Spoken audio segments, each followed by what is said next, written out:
Goodbye. Hello, Heisman. 20, 25, 30, 35, 40, 45, 50, 45. There goes Davis. Oh, my God. Davis is going to run it all the way back. Auburn's going to win the football game. They give it back now to the 30. They're down to the 20. All the band is out on the field. He's going to go into the end zone. Four-man Alabama rush. Got him. Oh, no, they didn't. Oh, my gracious. Yep. How about that?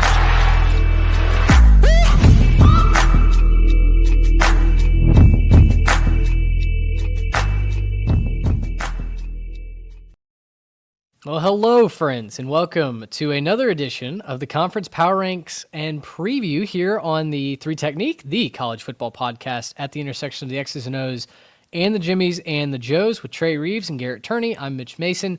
We are to part two of our Big Ten preview, the dark horses and storylines that will define this conference being the Big Ten. We're excited to have you. If you did not listen or watch part one, we would encourage you to go back and watch that. The bowl hopefuls in the bottom third of the conference as rated by you guys, the Jimmies and the Joes.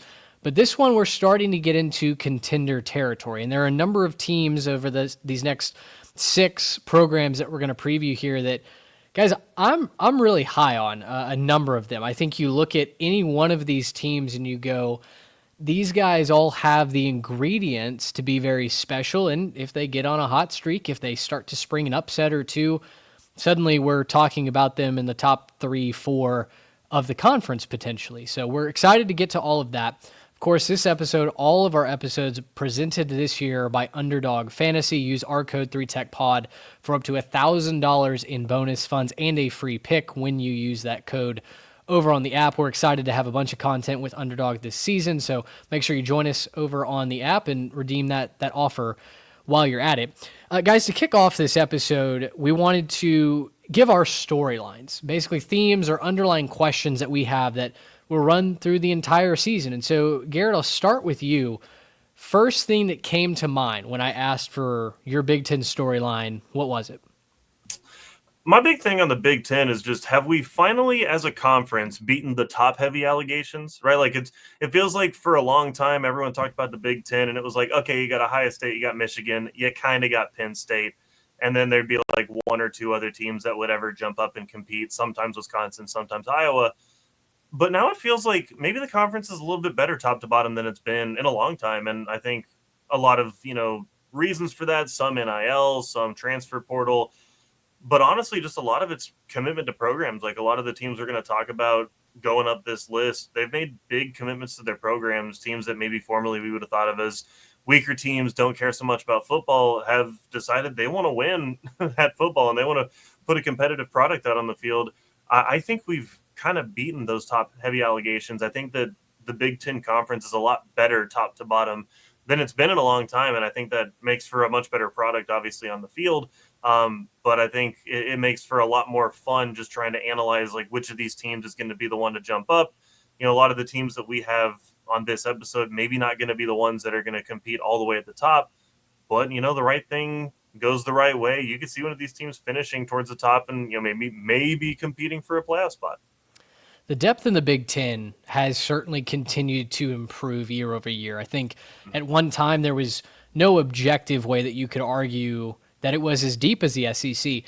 But guys, I think there's absolutely a chance that the Big Ten could play as consistent football top to bottom in this conference as the SEC does. It's certainly something I'm interested in watching. Garrett, obviously you are as well. Trey, your top storyline for the Big Ten is what? Well, my top storyline for the Big Ten plays off of the parity. I want to see if those bottom and mid-tier teams can actually jump up and get somebody. It's one thing to play close games. It's one thing to be considered top to bottom as just as good of a conference as the SEC.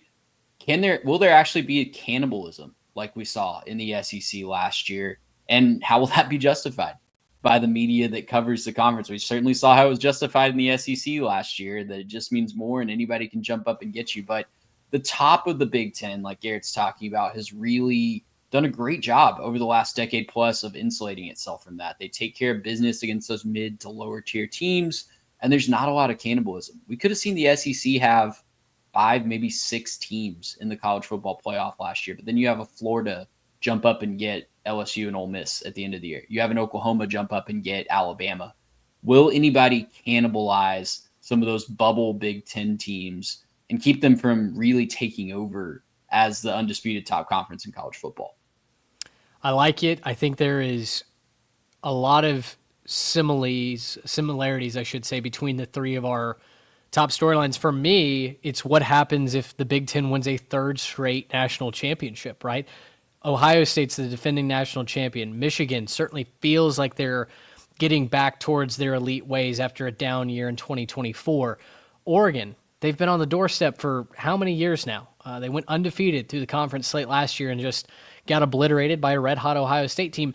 And then the top team on a lot of power rankings, when you look across other preview magazines and YouTube videos, the Penn State Nittany Lions. I mean, this is their year, right? They return it all this season. And if Penn State can finally pay off the aspirations, all the talent and the dreams and the hopes that Nittany Lion fans have had since James Franklin arrived all these years ago, if he can beat the allegations that he can't win a big game, and he went a long way to do that last year, really one drive away from playing for a national championship, if Penn State can take the steps forward, especially in the offense, that they need to contend for a national championship, then suddenly I think the narrative starts to shift. We've heard that the Big Ten and the SEC are the 400-pound gorillas in the room, right? They're running the show when it comes to trying to figure out what the college football playoff is going to look like going forward.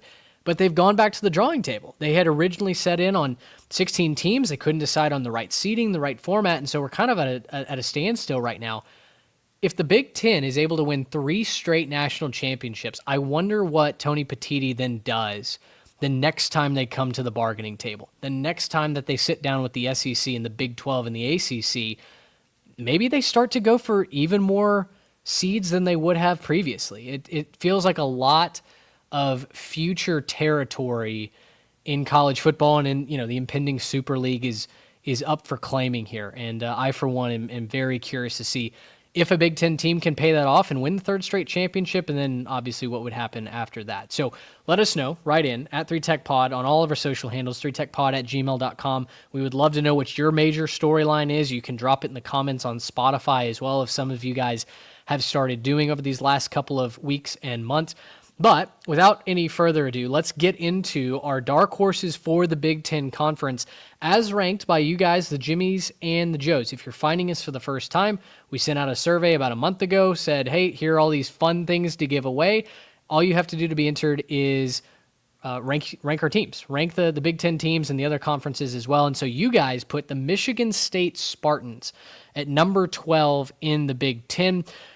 I wrote that it doesn't seem possible that just 4 years ago, Michigan State was competing for Big Ten titles. They were winning the Peach Bowl. They went 11-2 with a win over ACC champion Pitt. And then they just absolutely had the bottom drop out. I mean, guys, 10 years ago now, in 2015, they went to the college football playoff. Like, we forget that Michigan State has done everything but win a national championship, even in recent college football history. And yet, with the Mel Tucker drama and the total rebuild that Jonathan Smith has had to undertake, they went 5-7 last year, which honestly felt like a nice improvement. It felt like they overachieved just a little bit. They've got Aiden Childs at quarterback. He was a 4-star that played at Oregon State, came to East Lansing with Jonathan Smith. My first storyline for Michigan State is I want to see the real Aiden Childs stand up. He was so sluggish at the beginning of the season. They were -8 in the turnover margin for the first half of the season. They were just inefficient driving the football. But then the second half of the season was at least a little bit better in terms of turnovers. They stunned Iowa 32-20. I was at a wedding reception with my in-laws who are big-time Iowa Hawkeyes fans. That was not all that enjoyable to watch that ship go down for the Hawks that night. But they were still inconsistent a little bit. They only scored like 14 points against Rutgers in the back half of the season as well. So Childs just needs to be more accurate, more efficient delivering the football.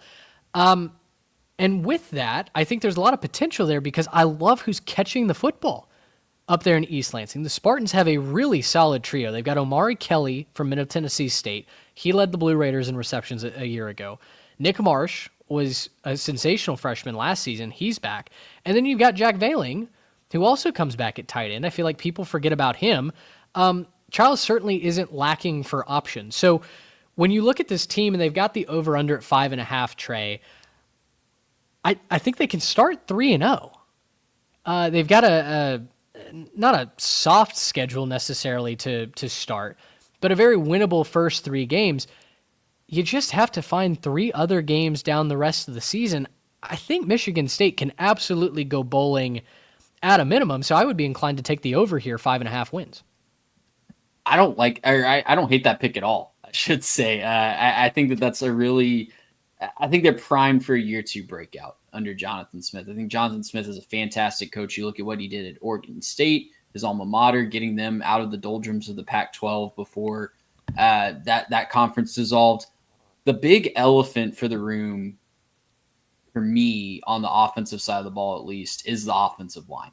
Need to see a lot of improvement. You mentioned how Jekyll and Hyde Aiden Childs was at times last year. A lot of it's because he was running for his life or just didn't have time at all behind an offensive line that allowed 35 sacks last year. So I need to see improvement from the offensive line before I can really buy into this offense. But the skill talent is there. The skill positions are certainly there to have a big breakout year. I don't hate the schedule. It's definitely tricky at parts, but if they can just find a win against USC, Indiana, Minnesota, I think that path gets a lot clearer if they can just win one of those games. I think another big key for Michigan State is running the ball, right? The offensive line issues plagued them last year. They were 110th in rushing a season ago, so they've got to give Childs a break, right? He can't do this all on his own. So some balance along the offense would be great.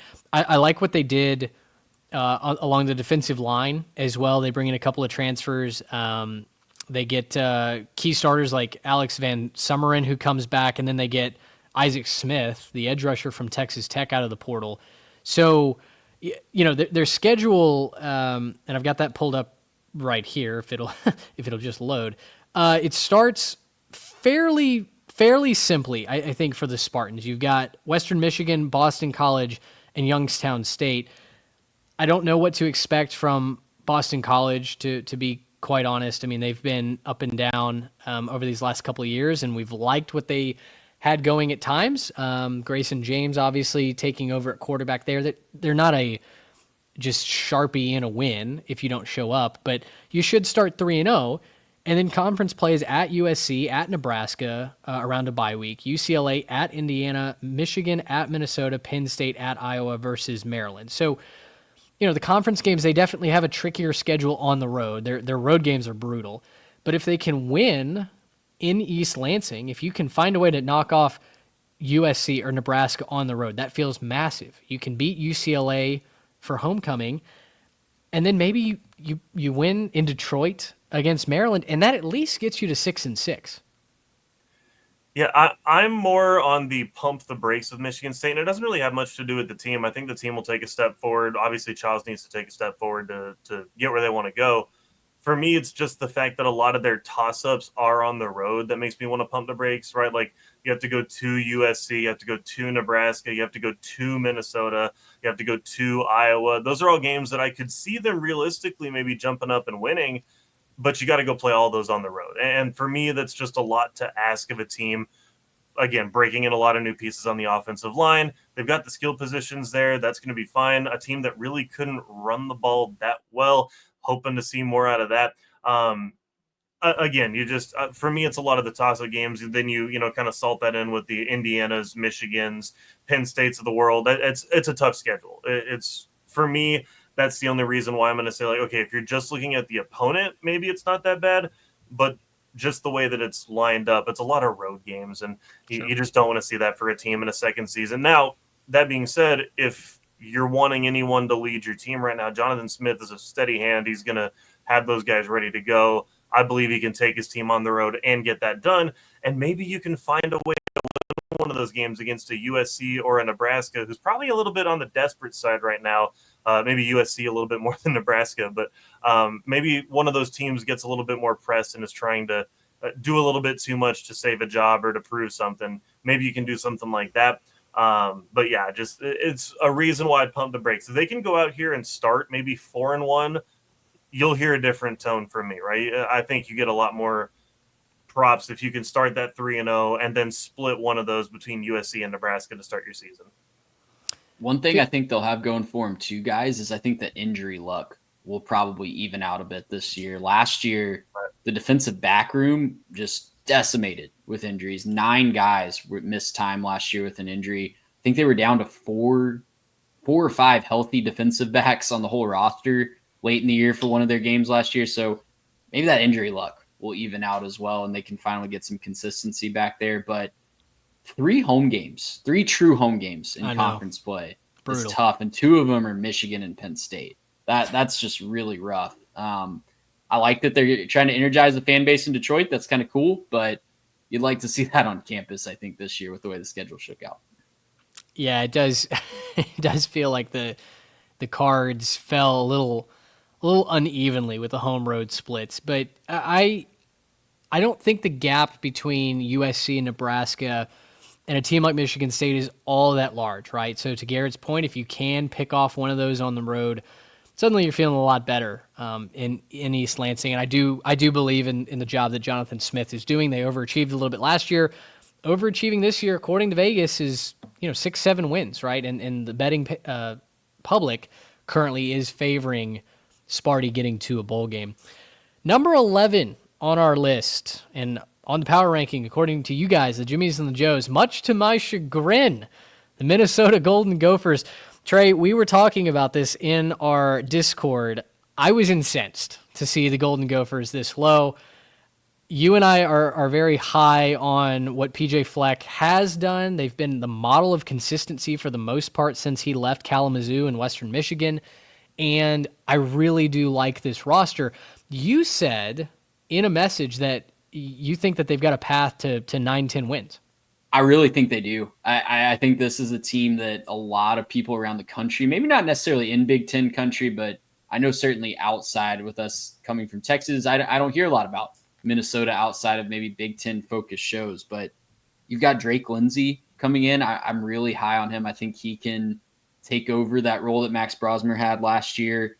It wasn't more than PJ Fleck has never really asked more of his quarterbacks than to just be really good bus drivers, take care of the football. And again, bus driver, I've said it a few times this previous season, gets a bad rep, but that's all that you need when you have guys like Darius Taylor running the football, looking to have a big junior year. You've got an offensive line that PJ Fleck has said publicly is the one he's been the most excited about throughout his entire tenure at Minnesota. Think about all the offensive line talent that Fleck has enjoyed up there in Minneapolis.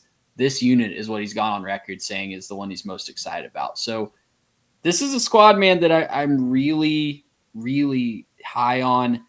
Very manageable schedule when you look at just the home road splits in particular. I really do see a ceiling where they could be a 10-win team. Maybe everyone's saying who's going to be this year's Indiana. This wouldn't be this year's Indiana because they're not coming out of absolutely nowhere. Mm-hmm. But you look at the conference schedule, it's Northwest, it's Rutgers at home. It's at Ohio State, obviously going to be very difficult. But then you get Purdue and Nebraska at home, at Iowa, Michigan State, at Oregon, at Northwestern, Wisconsin. Obviously, people will point to the 3 road games at Ohio State, at Iowa, at Oregon. Those are going to be really difficult.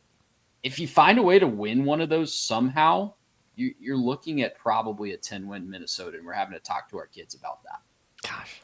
That I tell you what, every year we have those teams, our pet cats, our darlings, as we've called them on this show for the last 4 years.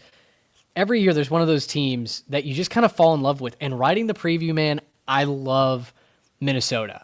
We put out a tweet asking Big Ten fans what was one thing that we had to know about your team heading into our previews, projections, and whatnot. And without a doubt, Minnesota fans were the loudest saying, guys, we might have the most underrated, the best running back duo in the conference. And obviously Ohio State and Michigan and Penn State are all going to have cases to rebuff that. But you have Darius Taylor returning for the Gophers, who was just incredible last season, plus A.J. Turner coming over from Marshall, who had 800-plus yards in 2024. And, oh, by the way, you add a grad transfer in Cam Davis, who is certainly very athletic, has not scratched his true ceiling, or at least what we thought his ceiling was coming out of high school. And so this is one of the best running back stables, I think, in the entire conference. Trey, you talked about the offensive line. Guys, all of that is before we even get to the wide receivers, right? Minnesota's not necessarily known for their passing game, but they bring in Javon Tracy from Miami of Ohio. They bring in Logan Loya from UCLA. Tracy had over 800 yards and 7 touchdowns for the Redhawks last year. Loya had 4 receiving touchdowns for UCLA in a Bruins team that really didn't do much offensively.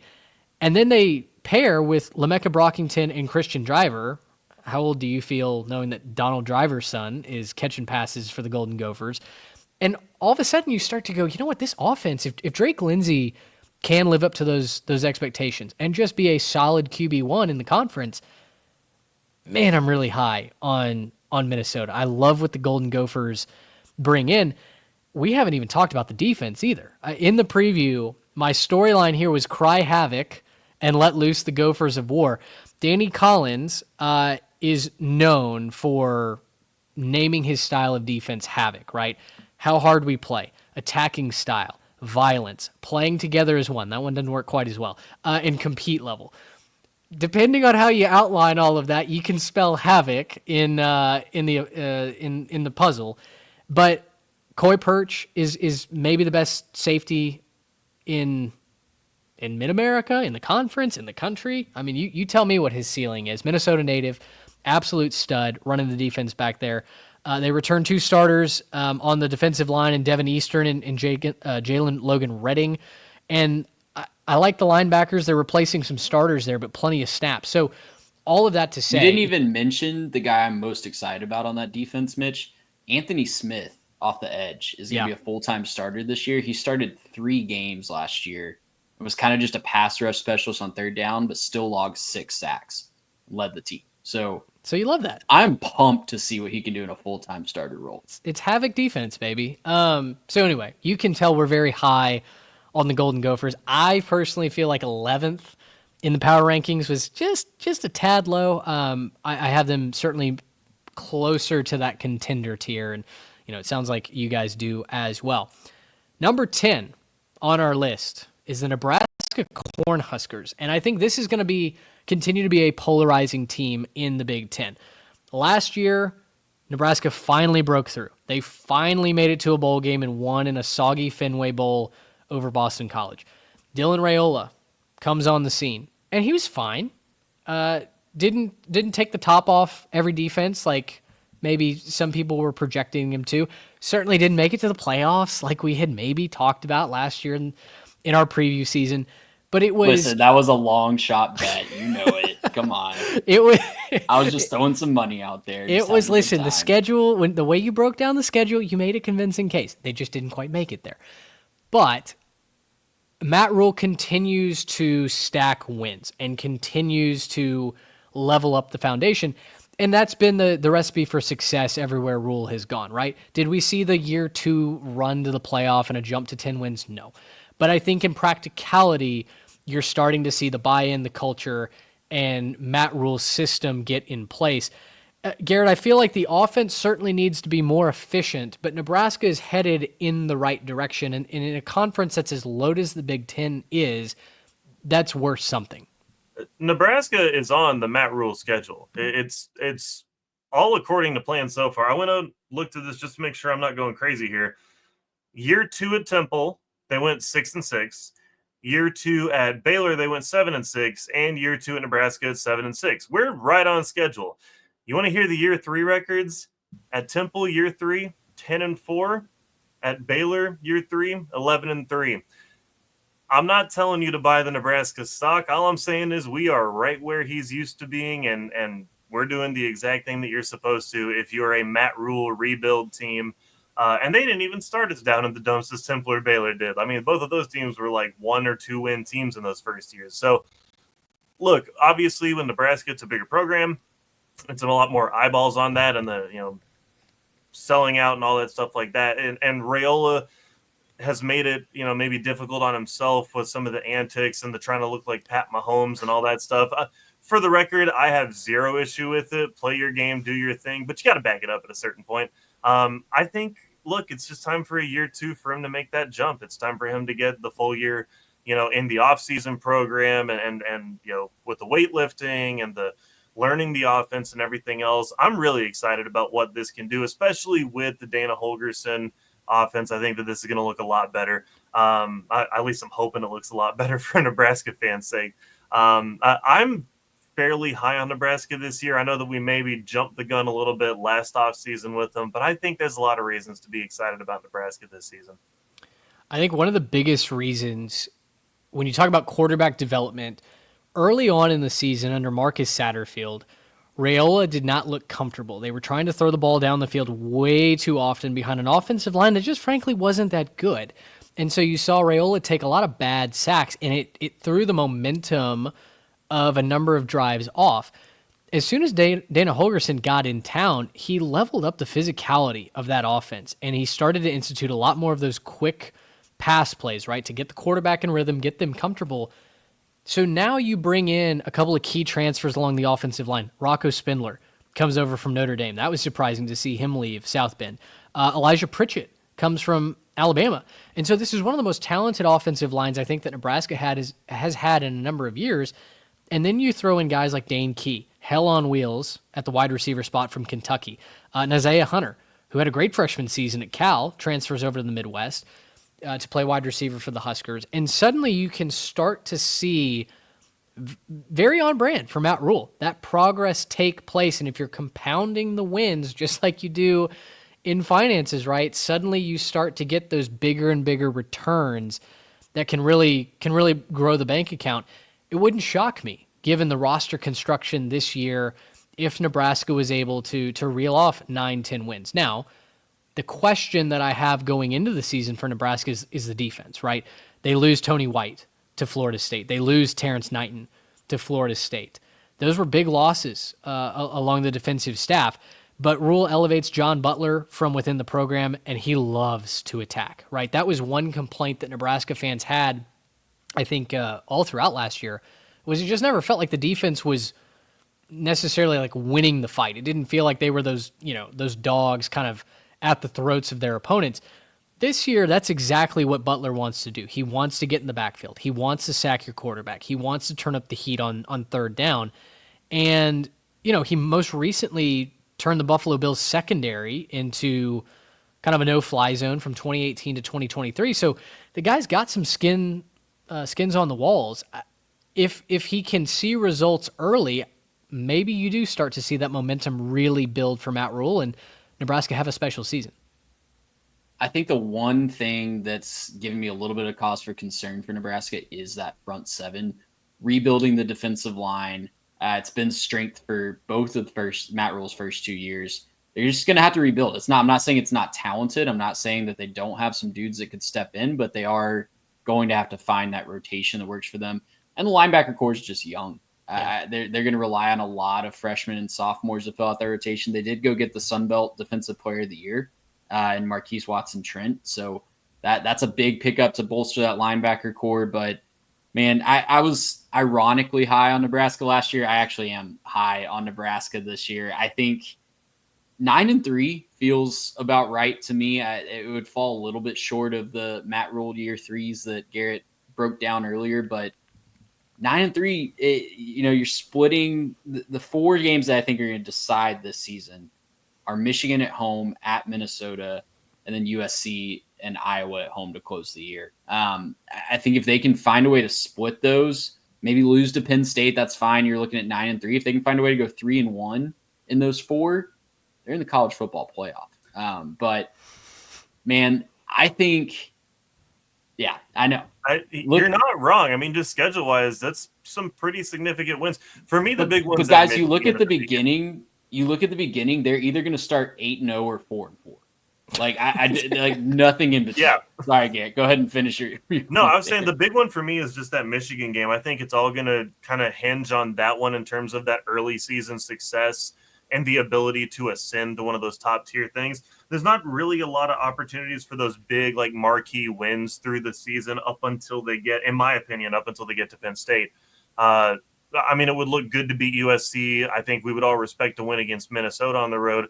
But just in terms of, like, recognition that's going to resonate with the college football public, generally speaking, if you don't win against Michigan, I think there's going to be a lot of, but you didn't play anybody's. And so, look, I mean, I'm not saying that Nebraska's like key it in, they're going to the playoff, but there's like, I think there's a lot of wins to be had before the last part of that season where, you know, you got USC, Penn State, and Iowa as 3 of your last 4. There's a lot of wins to be had on that schedule up before that point. And Trey, if you're giving me 9-3 as kind of a realistic, seems like it could happen, go win your bowl game. You get to 10-3, you're still right on schedule. You're right there where you're supposed to be with Matt Rule. I think that he's doing things the way he's always done them. Again, big steps are needed, right? Dylan Raio's got to stop turning the ball over. But if he can stop doing that, maybe, you know, go throw for 3,000 plus, I think it'll be a good year for the Cornhuskers. Friday night, October 27th, feels like maybe the game of the year for Minnesota, or for Nebraska. Freudian slip at Minnesota. Short week following a road trip to Maryland.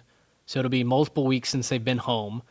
It's a tough place to play on a short week at night. It'll be Fox's, you know, night game of the week. It's scheduled for 8:00 Eastern right now. I feel like if they can win that game, suddenly you start to look at them differently when they host USC, when they go on the road to UCLA, and you know, we'll see what happens with Penn State. But all of a sudden, Iowa in the season finale, anything can happen in the Heroes game. We've seen both teams pull off wins when they, you know, probably shouldn't have.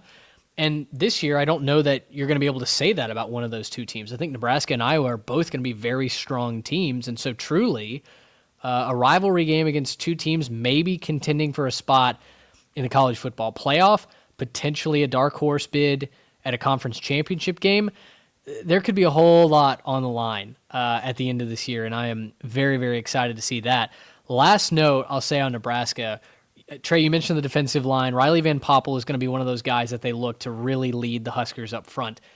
Makes me feel old to no end to see the son of my former pitching coach being named as, you know, one of the X factors for the Nebraska Cornhuskers, because man, when I was throwing bullpens back in the day, Riley was running around in our facility, and you know, big kid, but you just didn't know what he was going to become, and all of a sudden he's legitimately one of the game breakers potentially for a team that's trying to make it to the college football playoff. So that dates me a little bit, and that makes me feel old and sluggish.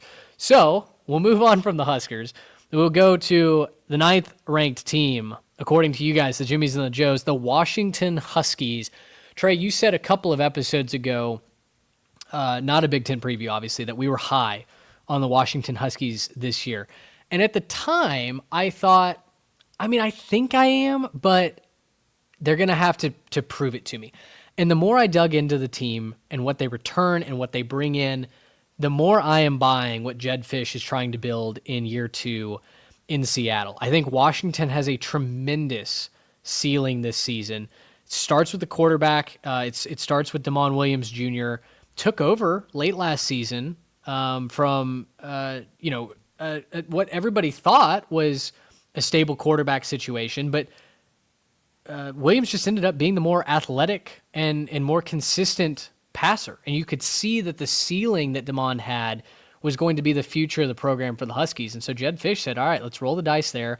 Let's run our young star out there. And it worked. I think you saw a lot of high potential, a lot of flashes there at the end of the season. They only went 6-7, and maybe that was a bigger step backwards than what Huskies fans were hoping after going to the national championship against Michigan, but you lost so much production.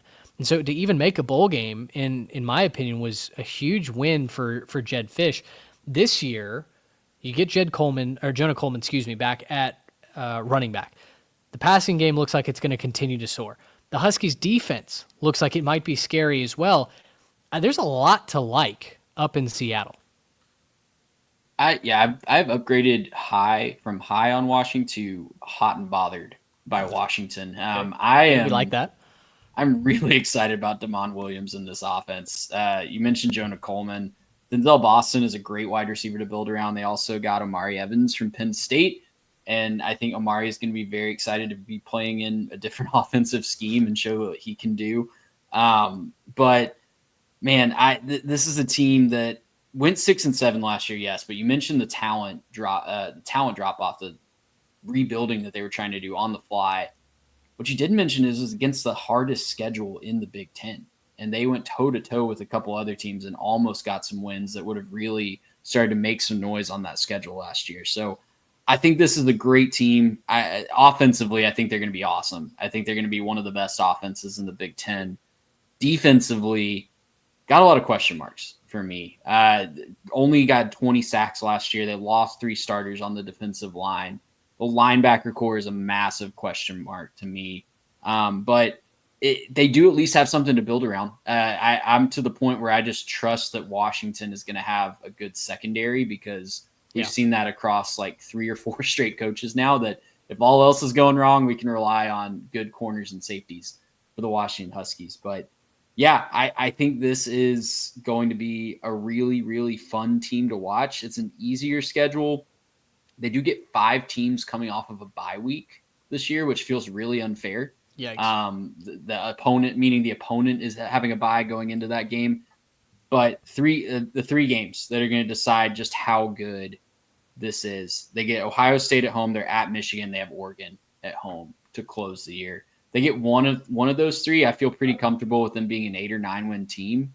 They get 2 of those 3, maybe the home games against Ohio State and Oregon. Playoff? Washington year 2 Jed Fish? I don't know.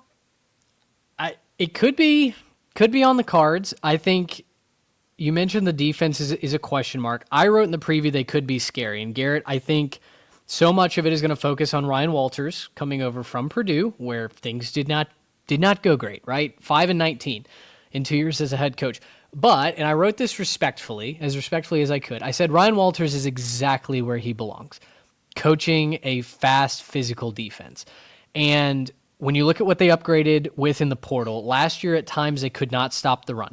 So what did they do? They went out and got massive human beings to line the defensive line. Transfers from Arizona, from Michigan, from Utah.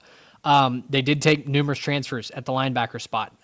Maybe some unproven commodities there. But then in the secondary, they got Ephesians Presock to follow Jed Fish last season from Arizona. This year, his former Wildcat running mate, Tacario Davis, also now transfers up to Seattle. Both of the starting corners, Garrett, are in your territory. They're 6'4", giving Washington one of the tallest secondaries in the whole country. Man, 6'4", that's some tiny guys over there. What are you talking? No, I'm just kidding. No, those are big dudes. And in a time when big corners are what you're looking for, I'm pumped about that. Look, there's a lot to like with this Washington team. The only thing that's going to make me pump the brakes on them is Washington's one of those teams that, you got the new head coach, Jed Fish. I know they were just playing in the Natty a couple years ago. That was a different head coach. For me, you got to come take your seat at the table, right? You're not going to get a seat. Nobody's going to hand one out. There's a lot of good teams they got to play. For me, I'm going to pencil in and, kind of write a little firmer. When I say pencil in, I think 8-4 feels really solid right now because they got some bad teams on the schedule. Like, they're playing some Marylands and Rutgers and, Purdue on there. Like, they're going to beat a bunch of those teams, and that shouldn't be a problem for them. But for me, Ohio State, at Michigan, Illinois, I'm going to put on there as well, and Oregon. Those are 4 games I feel very comfortable saying they're going to lose right now as we sit here in July. I feel very confident saying that they got to come take their seat, right? If they're going to come and take their seat and say that we want to be a conference title contender, a team that's going to make the playoff, you got to go beat one of these teams. Now, yeah, you play 3 of those games at home, and that's got to feel fantastic to know that you get to play 3 of those games in your own place, and you can kind of control that. You only have to go to Ann Arbor. But for me, like that's my big point where I'm going to have to kind of just pause on this one. There's a lot to like, right? Jonah Coleman, the running back, fantastic. And we've talked about the quarterback. Like, they've got all the pieces that you could ask for. I'm just going to go ahead and say, yeah, but all those teams did it last year, and I know that they have it in them. Washington, you got to show me, right? Go and show me. Go take your seat at that table, and we can start talking about you being one of those top teams in the conference again. But you're going to have to go through the big boys to get there. They didn't get a whole lot of favors with the schedule in that way. They got some bad teams on there, but they play a lot at the top of the conference as well. Illinois is at home. Is that correct? Yes, they do play Illinois at home. Yeah. This is apples and oranges and not a direct comparison, obviously, but we saw Illinois really struggle at times on the road last year, throwing into an elite secondary, right? Against Oregon, Illinois got They got to get over them tall boys too. So if they go to Seattle, throwing into a really good secondary, we'll see what they do with the running game. I think Illinois is a fantastic team, but right now, and I kind of alluded to this, I think, in the preview, I like the Huskies to pull an upset, like beating Illinois at home, and eight wins feels like kind of the floor to me. Yeah, of those games, Illinois is your best chance. I mean, obviously, that's not saying much when the other teams are Ohio State, Michigan, and Oregon. Like, your best chance right now is to beat Illinois at home. Right now, I think Illinois is the better team, and they proved it to me last year that they're right now the better team. But again, like, that's your chance to go and prove me wrong and say, hey, I'm going to take my seat and I'm going to jump up this list. Right now, I just trust Illinois with what they have and what they're bringing back more. Though, again, Washington's got every piece that I want to see to feel good about a team, right? They got a quarterback with a lot of promise. They got good running game. They got good guys outside. They've got great pieces. I just want to go see it, right? This is the one team right now that I want to say that I'm high on, but I just got to see it on the field. I got to see it start to get put together. I want to see that offense clicking on all cylinders. I want to see that defense start to attack and get some stuff. I want to see them shut it down in the secondary, right? Make them throw over them tall boys, right? Make it happen, right? And I want to see it happen. And it would be a lot more fun if it did. I don't have any basis to say that I trust that that'll happen over those other four teams on the schedule right now. So I'm going to be a little bit of voice of reason. I like Washington. I like a lot of the pieces. I'm just going to voice the reason right now and say, hey, let's just pump the brakes on. We've done a couple teams in a row where we're like, hey, Minnesota, that's pretty good. Hey, Nebraska, they're going to be pretty good too. Okay, hold on. Let's pump the brakes. Not all these teams can win 10 games this year. Wait till you hear my Iowa thoughts. Uh-oh, here we go. I was going to say, you say voice of reason, we say hater, but we will move on. I'm the hater. It's okay. To Trey, you just tipped the hand. We are going to the Iowa Hawkeyes next, and you get hot and bothered about Washington. Whew, I am fanning myself looking at what this offense could do. Could an Iowa offense be fun, guys? I mean, Tim Lester got that offense. You got any home cooking going on that one? What's happening, man? Last year, listen, I predicted that Iowa State, I was talking with my wife about this morning, I predicted that Iowa State was going to beat Iowa, fully knowing that I was speaking that into a family full of Hawkeye fans, right? And I said that confidently, and guess what happened? Iowa State won that game. Did Iowa fumble it away? Yeah, sure, but I ended up being right.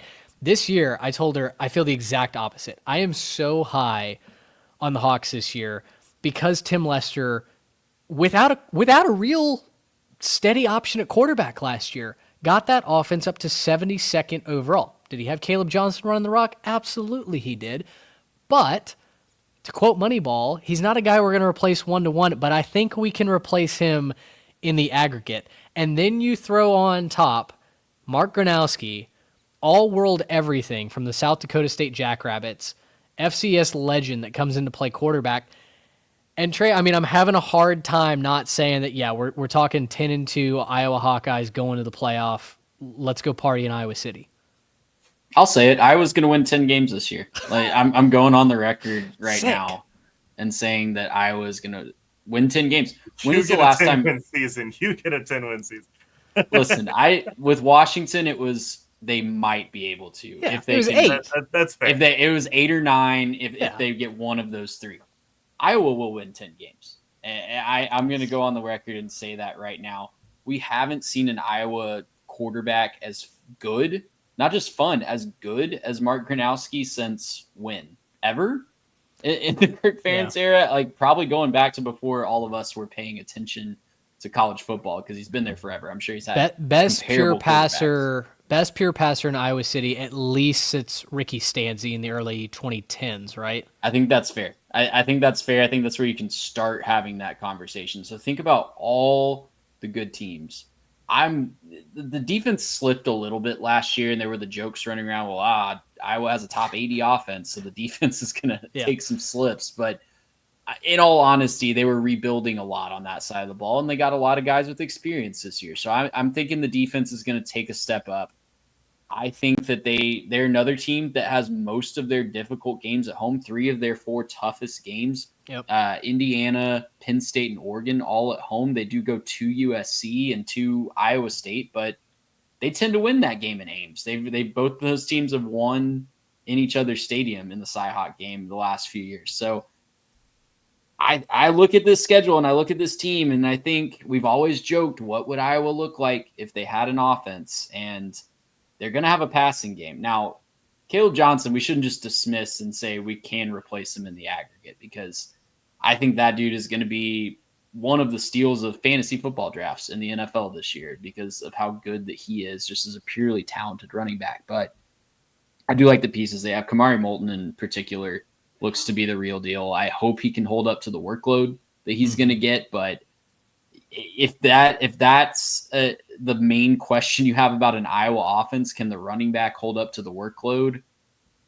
Well, I don't know what reality we're living in. So I'm just going to ride that to a 10-2 season and say that Iowa's going to find a way. Their defense is going to travel. They're going to pick off some teams in an awesome environment at home, and we're going to party in Iowa City all the way to the playoff. Their start to the season is Albany at Iowa State, which I've told you they're going to win. UMass at Rutgers, Indiana. Even if they drop a game to Indiana, which right now I would pick Iowa to win that game. So worst case there, I think they're 4-1, but more than likely I'm going to pick them to be 5-0 at Wisconsin off a bye week. Then they host Penn State, Minnesota bye week, and host Oregon. As long as they win one of those games, right, they're going to be expected to lose to Penn State and probably to Oregon. But if this defense, which has 9 of 11 starters, projected starters, are seniors, they've got a ton of talent in that secondary and on that defensive side in general.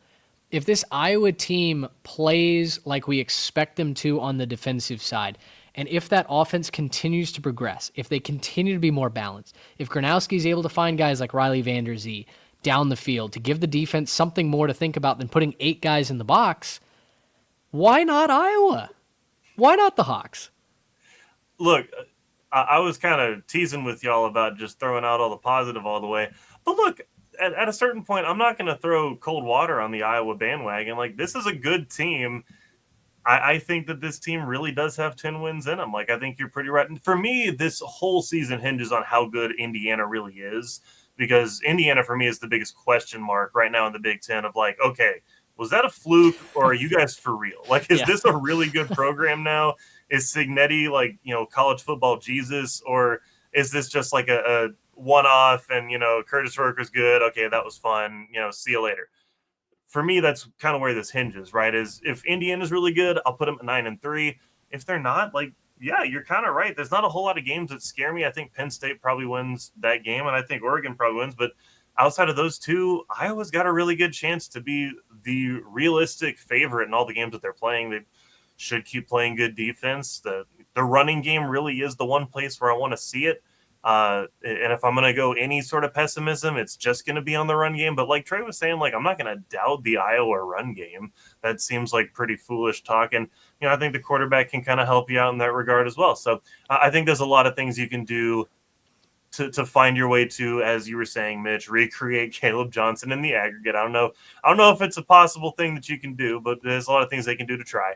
But yeah, the quarterback play is going to be a lot better. And with any improvement in the quarterback play, this should be a really fun team to watch. This might be a weird thing to say. I think I'm most worried about, can they play complementary football? Because it's not something that they've ever really done from an offensive standpoint. Do you know what I mean? Yeah. Like, No. Like, are they going to freak themselves out when they're like, wait a minute, we haven't run the ball in a little while because the pass game's working. Hold on. Yeah, and I mean that kind of jokingly, but also kind of not. The jokes were there last year, like I said, but Right. It is going to be a different mindset that Ferentz and his staff find themselves in than they have in recent years. So it will be interesting to see if the offense is humming, how do they adjust and how do they balance that out and keep playing good, disciplined defensive football like they're used to. Yeah, Mitch, I don't know if I'm putting you on the spot here. I guess the big question would just be, what's the punter look like this year? I don't know.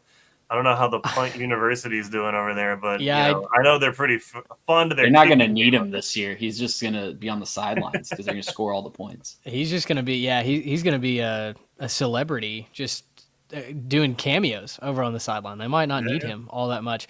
No, guys, I'm looking through our preview document. In the 27 pages that I wrote for our Big Ten preview this year, I think Iowa is absolutely a contender for the conference. Trey, you and I are as high on them as I think anybody will be in the country. My bold prediction for Iowa, you said 10 wins. My bold prediction was at least 9 games, and they upset Oregon at home this year. I have some questions about Oregon. We'll get into that in the next episode. Spoiler, they're in the next episode. But if I was going to put a bold prediction out there for Iowa, 9-10 wins feels very realistic, and I think they pick off the Ducks at Kinnick this year. So we'll see. Hopefully it's not the kiss of death for the Hawks, for my extended family and all the Iowa fans out there. We will be eagerly awaiting the results for Iowa this year and that new-look offense. Let's round this episode out with the USC Trojans. They come in ranked 7th in our Jimmy's and Joe's power ranking. For me, they're too high on this list. I have more questions than answers, I think, about USC, and I think I'm probably in the minority when it comes to questioning Jaden Maiava, the quarterback. I'll say this to start, and I'll kick it to you guys for wherever you want to take this. I don't necessarily question Jaden Maiava. I question the direction of the program. USC has backslid since Lincoln Riley got there, right? The first year they were competing for a Pac-12 championship. They lost to Utah kind of in devastating fashion. And then they really got kicked while they were down when they collapsed against Tulane in the Cotton Bowl. That's the last time that USC has really felt relevant, right? They wasted Caleb Williams' talent. They couldn't play defense. Last year, Danton Lynn helped rebuild that defense and get them back on even footing, but the offense couldn't totally figure it out on a week-to-week basis. And they bench Miller Moss, and they go to Jaden Maiava, who transferred over from UNLV after a great first year with the Rebels. This year, they lost a lot of talent on the offensive side. They lost some on the defensive side as well. But USC fans are optimistic that Maiava's arm, his second full year in the system, that they're going to look more like the Las Vegas Bowl USC than they were, the USC that was struggling to convert first downs and stop turning the football over. It's funny because when you look at just the pure scoring output, Maiava's games against Power 5 competition and Miller Moss's games against Power 4 competition, Miller Moss actually scored more points per game. Now, it was close. It was like 29.25 to 28.36, but like, if we're just expecting the offense to get magically better because Maiava is the quarterback now, I just need a little bit more to see that. And I remind people that a lot of those points and boosting up the average came when Notre Dame had their game against the Trojans well in hand. Sure. And some garbage time came in. But, I look around the rest of the offense. They bring in Eli Sanders at running back. He nice season at New Mexico State last year. I think that's going to be a clear step down from what they had in the running back room last year. They do have their top 2 wide receivers back, lose a couple of the good depth pieces there. But it's just an offense that I've got to see it before I buy back in. And it's so weird to say that about a Lincoln Riley coach USC team because you're right. The defense looked really solid at times last year. I like the defensive line. They got some really big dudes that I think will help for Big Ten play. Yeah. They picked up Bishop Fitzgerald from NC State, who I think was one of the quieter, better instant impact transfers in the portal in the whole country. Yeah, from 3 last picks year. last year from NC State. Yeah, and so I think that's the defense has a lot going for it, but I just week in and week out, the consistency of the offense really leaves a lot to be desired, and is even starting to show that when Caleb Williams was still there. So for me, I'm with you and just needing to see it before I really buy into it. They're a 7-5 team until they prove me wrong, until they go out there and show it on the field. Happy to be wrong. Hope for USC's sake that I am, but that's just what they've been for 2 seasons now, and I really don't see that culture changing all that quickly. They brought in a bunch of high sizzle guys, right? So you mentioned like the Branch brothers transfer out. They lost Bear Alexander, who, gosh, that guy hasn't fit in anywhere. Now he's up in Oregon. So, they've had a lot of talent come through the system, but what have they done with it, right? And I think that is where I'm with you. I'm going to need to see it before I'll really start to believe it again with USC. Garrett, on the defensive side, Danton Lynn improved what they put on the field under Alex Grinch. That wasn't hard to do. Any of us, I think, could have done that. Good luck, Central Florida. But 77th in total defense last year, and that was with some talented guys going down due to injury. So they get Anthony Lucas back off the edge this year. Eric Gentry is back at linebacker. They have to replace some talent, right? Mason Cobb's no longer in Los Angeles. But Trey mentioned they added some size, some beef, especially along that defensive line, which, USC defensively, the rap against them has been they've been pushed around in the trenches, both on the offensive and the defensive side. That certainly has to get fixed before I'm going to start to believe that their line's at 7.5 right now. And I know the betting public is taking the over, but to me, it kind of signals that they're stuck in a little bit of a rut until proven otherwise, and Vegas is on that boat as well.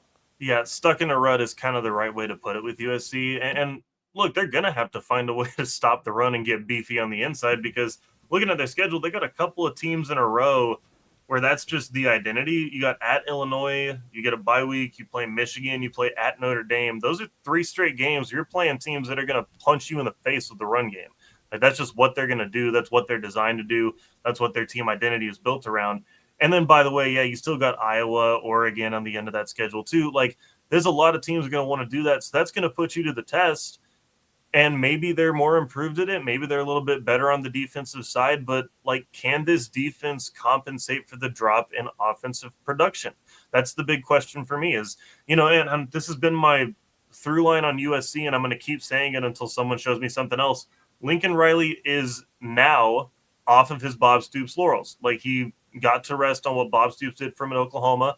He got amazing elite quarterback play. He got, everything that came with that Oklahoma program. And then when he left, he still had Caleb Williams coming over with him and a bunch of other guys. Like, now that you're off of that, one of my lines last year was, okay, now that you don't have Caleb Williams, like, are you telling me that, what was it, Miller Moss, like, is he the guy that's going to improve the offense so much that the bad defense is overcompensated for? Like, that's what you were asking for. The answer was no. Like, he wasn't good enough to compensate for a bad defense. That was still not where they needed it to be. He wasn't that level when you're not the Heisman Trophy winning quarterback. And it's still true even now, when you're looking at a guy like Maava, who I'm not going to doubt Maava. Like, he's a good quarterback. He's got the arm talent, on the point of, is he going to look like the Las Vegas Bowl guy? Well, like, he doesn't get to play Des Ricks every week, so that's kind of one part of it. But, like, and not to just throw shit, he's gonna catch a stray. I'm so sorry. Hopefully he produces better. He's one of my guys on my favorite team, but like, he doesn't get to just throw against that. But like, he's still a good quarterback. He's still really good. But like, is he Caleb Williams good? I don't think that he's Caleb Williams good. I don't think that he's good enough to make up for a lack in defensive production. So for me, can the defense be physical? Can they finally take that step to say, like, no, I'm not just going to be Swiss cheese. Go ahead, right this way. Here's I'm going to expand that B gap up nice and big. Go ahead and find that zone run scheme. Like, they got to start to plug some of those holes and play a lot better. If they can't, they got a lot of teams in the middle of that schedule that are going to run all over them. And it's the chatter is going to start up again. Okay, well, you beat Purdue, you beat Michigan State, but you can't beat the good teams. You lose in 3 straight, maybe 4 straight before you hit Northwestern. Like, that could be tough for them to sustain. And Lincoln Riley's seat's going to start getting pretty warm. I know he's recruiting well. I know he crushes the portal, but that seat's going to get warm if he can't start winning games. Well, in Lincoln, the last 2 years has not survived that midseason swoon and gotten them off the schneid quick enough. So you've mentioned it, Garrett, that middle third of the schedule. It's at Illinois, bye week, Michigan at Notre Dame, another bye before going to Nebraska to close out that 4-game pod. It's going to define the season, because if they're going to take a couple losses there. I can guarantee it. They're not going to go 4-0. They're not going to go 3-1 in that stretch. I'll tell you that right now, sitting here in July. He can't go 0-4. He like just the vibes of what that would communicate if they go 0-4 in that stretch. It would be the same thing 3 years in a row because they've started out hot with a softer part of their schedule and just fizzled out and not been able to recover from a midseason swoon the last 2 years. So he can't do that a third year in a row. I really don't think USC is going to tolerate it. Well, and kind of the hard part about that too, a lot of that like surviving the swoon is kind of getting favorable conditions on your schedule. Not only are the teams hard, but you get one home game from the end of September until the beginning, kind of middle of November. Like that's not the right conditions, right? You got a couple of games off in there. You play Michigan at home, but like traveling to Notre Dame, traveling to Illinois, traveling to Nebraska, that's all tough. Like those are all tough conditions that it can be easy to lose a team, right? It can be easy to, with the fans getting loud and the opposing, teams, scoring a bunch and they're blowing you out. Like it can be really tough. And then when your one game is Michigan and you got to worry about what the Wolverines are bringing to town, like that's, again, it's just not favorable conditions. So I've kind of been on the doubt Lincoln Riley train for the last couple of years. I don't know what he's really got outside of what Bob Stoops set up for him at Oklahoma. I'll kind of continue to do that until he shows me that he can lead a team through one of those tough midseason swoons or one of those tricky road stretches or, find a way to play some good physical defense up front. I'm going to just kind of continue to doubt on USC. I like that they're ranked a little higher, a lot of belief in Maava, and I think he's a good quarterback. I'm just not willing to go there. I think while all of that could certainly be true, and I find myself oscillating between 7 and 8 wins more than I do 8 and 9 wins or even beyond that for this Trojans team. If Lincoln Riley is able to break through, and this is the part that if USC fans, if you're still with us, if you're still watching on YouTube, you're still listening to the pod, if Riley is able to break through, and if he is able to do it on his own, with his own talent, his own team, his own staff, USC very quickly, I think, returns to the throne of college football, or at least to the inner circle, right? Like if they can win 10 games, 11 games, beating the teams that are on their schedule, if they can pull an Oregon from last year and say we can survive in a much more physical Big Ten conference, and we can be in contention for, one of those top, was it 4 or 5 buys, and suddenly sky's the limit for USC because they are recruiting. I think they're the best recruiting class currently ranked in the 2026 group. So if they can back all the hype up with wins, then Lincoln Riley's problems are going to be in the rearview mirror. All the doubts are going to be in the rearview mirror because I think there is absolutely jet fuel that you could light and see USC even hit another level if they're able to back it up with 9-10 wins. But that has to happen. Otherwise, we're going to just be in the same spot we are this year when it comes to the 2026 previews, right? Like we've got to see actual proof of life that Lincoln can repeat those glory days on his own ticket. Otherwise, I think we're kind of rehashing the same storylines as we are this year. So, with all that in mind, we'd love to know what you guys think. The Jimmies and the Joes, please write in, comment down below at 3TechPod if you're listening on Spotify or Apple. Come find us on our social media. We would love to have this conversation with you. As is going to happen, we're very high on some teams, we're maybe not as high on other teams, and yet you guys are the ones that put these teams in order. You ranked them, and so we'd love to hear if you ranked USC as a contender. We'd love to have that conversation with you. So please let us know at 3TechPod. You can write us an email as well, 3techpod@gmail.com. Next time, we talk the top 6 contenders in the Big Ten. We're very excited to get to that. Obviously, conference championship is on the line. Playoff berth is on the line with every one of these teams, according to you guys, and we're excited to dive into all of that. For Trey Reeves and Garrett Turney, I'm Mitch Mason. Thanks so much for hanging out with us. Until next time, so long, everybody.